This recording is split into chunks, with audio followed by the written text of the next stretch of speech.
जय श्री कृष्णा। राधे राधे साथियों। आपका अपने YouTube channel Avneesh Hindi Point पर स्वागत है। अगर आप चैनल पर नए हो तो चैनल को सब्सक्राइब कीजिए। हम हिंदी साहित्य का इतिहास पढ़ रहे थे, जिसमें भक्ति काल पढ़ रहे थे। आदिकाल पूर्ण कर लिया है, वो आप प्लेलिस्ट में जा कर के देख सकते हैं। भक्ति काल के भी 4 पार्ट डाल दिए हैं छोटे छोटे वीडियो के माध्यम से। आज हम भक्ति काल में संत और सूफी साहित्य पढ़ रहे थे, उसमें आगे पढ़ते हैं। मरगावती, ये रचना की थी कुतुब्बन ने 1503 ईस्वी में। रामचंद्र शुक्ल ने इसे प्रथम रचना माना है। कुतुब्बन चिश्ती वंश के संत शेख बुरहान के शिष्य थे और जौनपुर के शासक हुसैन शाह के आश्रित कवि थे।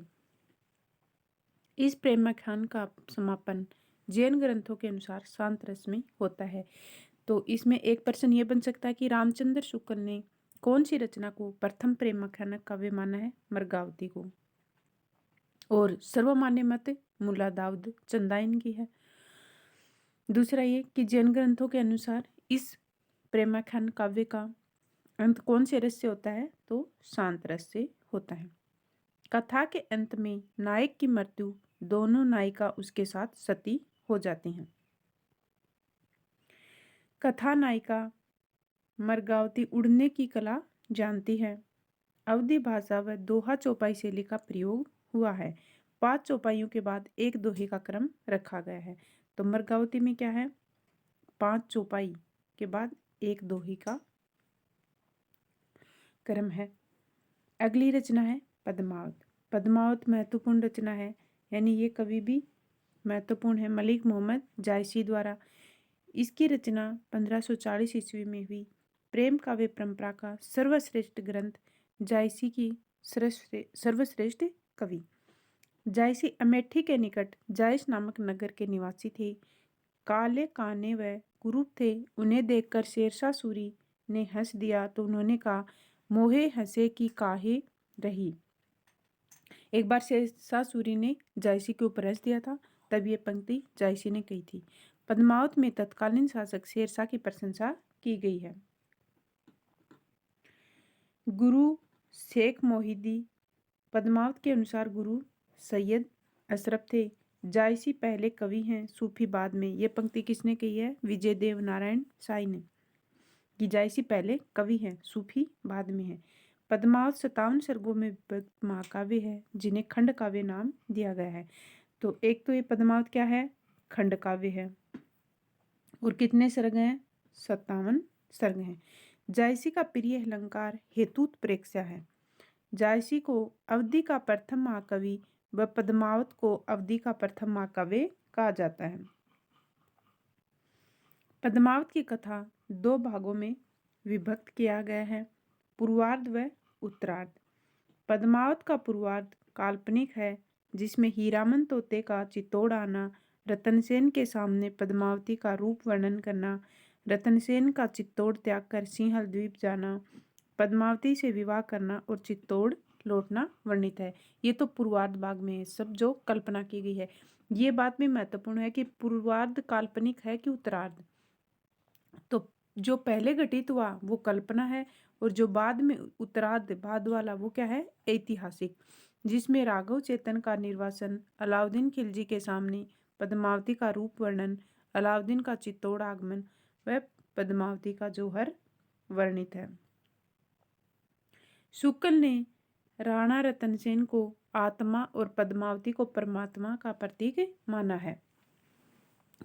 तो पद्मावत में अलग अलग पात्र अलग अलग प्रतीकों के माध्यम से दर्शाए गए हैं, जिनमें एग्जाम में देखो कई बार इनके पात्र और प्रतीक भी दिए जाते हैं। राणा रतनसेन मन का प्रतीक है, पद्मावती बुद्धि का प्रतीक है, सिंहल द्वीप हृदय का प्रतीक है, चित्तौड़ शरीर का प्रतीक है, नागमती संसार का प्रतीक है, हीरामन गुरु का प्रतीक है, राघव चेतन शैतान का प्रतीक है, और माया अलाउद्दीन माया का प्रतीक है। पद्मावत समासोक्ति शैली में लिखा गया काव्य है। पद्मावत को आचार्य शुक्ल ने हिंदी प्रेम मार्गी काव्य धारा का तीसरा प्रेमाख्यान माना है। शुक्ल के अनुसार जायसी ने स्वयं के पहले लिखे गए 4 प्रेमाख्यानों का नामोल्लेख किया है। वे हैं मर्गावती और मधुमालती। ये तो प्राप्त नहीं है, प्राप्त है मर्गावती 1503 ईस्वी और मधुमालती 1545 ईस्वी में। मुग्धावती और प्रेमावती ये प्राप्त नहीं है। जायसी ने अखरावट, आखिरी कलाम, चित्तररेखा, मसलनामा, कहरनामा की रचना की थी। आखिरी कलाम में कयामत का वर्णन है। इस रचना में तत्कालीन शासक के रूप में बाबर की प्रशंसा की गई है। तो ये महत्वपूर्ण रचनाएं कौन कौन सी हैं? अखरावट, आखिरी कलाम, चित्तररेखा, मसलनामा और कहरनामा। आखिरी कलाम में कयामत का वर्णन है जो बाबर के बारे में है। अखरावट फारसी वर्णमाला है जो देवनागरी के एक एक अक्षर को लेकर सिद्धांत संबंधी चौपाइयां कही गई हैं। तो आखिरी कलाम तो कयामत, अखरावट वर्णमाला। अखरावट में ईश्वर सृष्टि, जीव प्रेम आदि विषयों पर विचार किए गए हैं। चित्तरेखा एक लघु प्रेमाख्यान है। विजय देवनारायण शाही ने पद्मावत को हिंदी में अपने ढंग की अलग ट्रेजेडी कहा है। यह महत्वपूर्ण है कि पद्मावत को अकेली ट्रेजेडी किसने कहा है? विजय देवनारायण शाही ने। मलिक मोहम्मद जायसी कृत पद्मावत को इस परंपरा का प्रौढ़तम काव्य माना जाता है। ये किसने कहा? नगेंद्र ने। पद्मावत की में प्रेम गाथा की परंपरा पूर्ण प्रौढ़ता को प्राप्त मिलती है। यह परंपरा का सबसे अधिक प्रौढ़ ग्रंथ है। प्रौढ़तम काव्य अपनी इस परंपरा का प्रौढ़तम ग्रंथ तो माना नगेंद्र ने और सबसे अधिक प्रौढ़ शुक्ल ने। मिलती जुलती सी परिभाषा है, थोड़ा अंतर है। शुद्ध प्रेम मार्गी सूफी कवियों की शाखा में सबसे अधिक प्रसिद्ध जायसी वे हैं जिनका पद्मावत हिंदी काव्य क्षेत्र में एक अद्भुत रत्न है। तो पद्मावत को हिंदी काव्य क्षेत्र में अद्भुत रत्न किसने माना? शुक्ल ने माना है। हिंदू हृदय और मुसलमान हृदय को आमने सामने करके अजनबीपन मिटाने वालों में इन्हीं जायसी का नाम लेना पड़ेगा। ये बात भी रामचंद्र शुक्ल ने कही है। प्रसिद्ध पंक्तियां हैं। ओ मन जानी उसकी नहा, मकू यह रहे जगत में चिन्हा। पद्मावतकार ने संसार में अपना चिन्ह छोड़ जाने के उद्देश्य से पद्मावत की रचना की।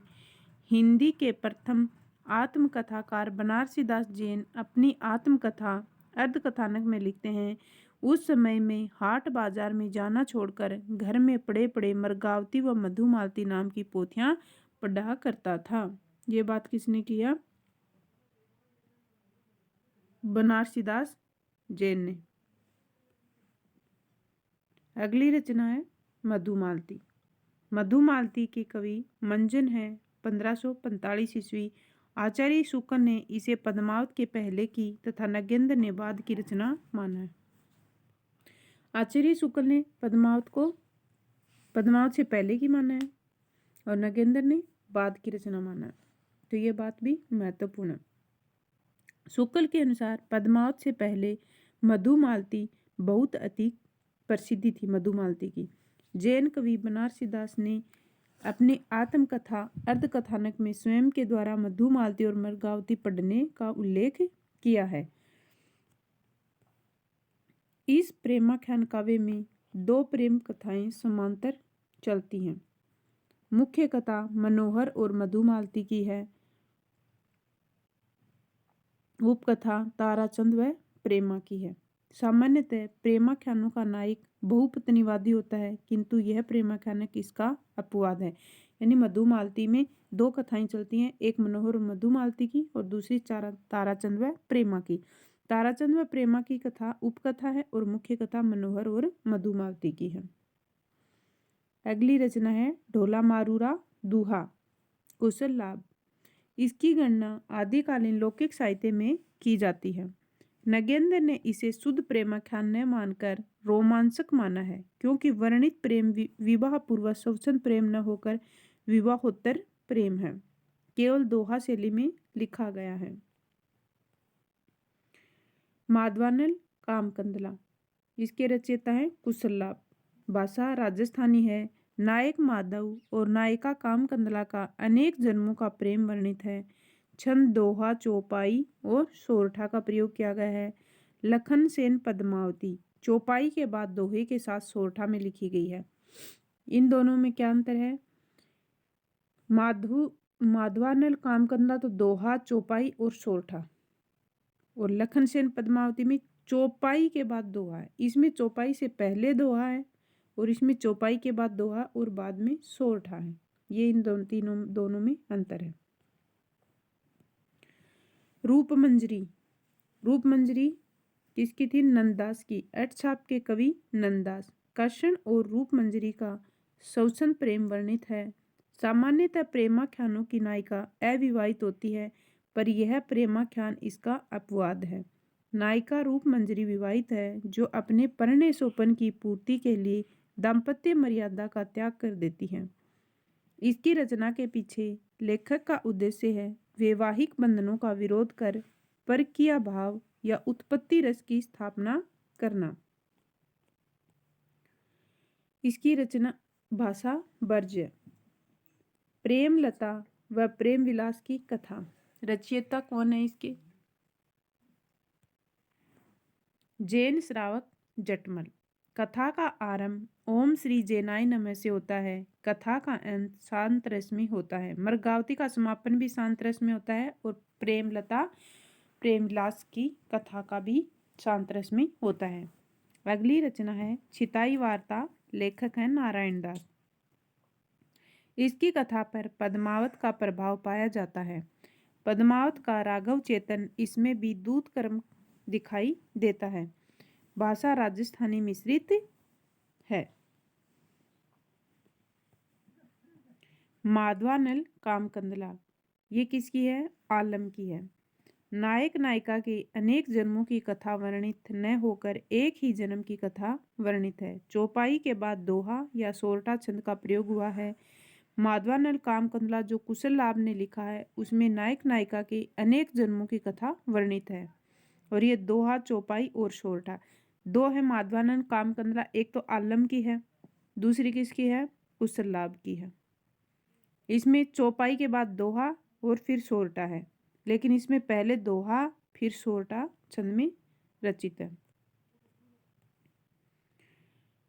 चित्ररेखा जायसी की है और चित्रावली किसकी है? उस्मान की। चित्ररेखा जायसी, चित्रावली उस्मान। ये 7 चौपाई के बाद एक दोहा है। इसके उपनाम मान था। निवासी गाजीपुर के थे। शाही वक्त के रूप में जहांगीर की प्रशंसा की है। इनका उपनाम मान था। अपनी रचना का उद्देश्य अमर होने की इच्छा बताया है। अन्य कवियों को चित्रावली से बढ़कर प्रेम कथा लिखने की चुनौती दी है। शुक्ल ने कवि ने इस रचना में जायसी का पूरा अनुकरण किया। जो विषय जायसी ने अपनी पुस्तक में रखे हैं उन विषयों पर उस्मान ने भी कुछ कहा है। ज्ञानदीप। ज्ञानदीप किसकी है? शेख नवी की, जो 1619 में लिखी गई। शेख नवी जहांगीर के समकालीन थे।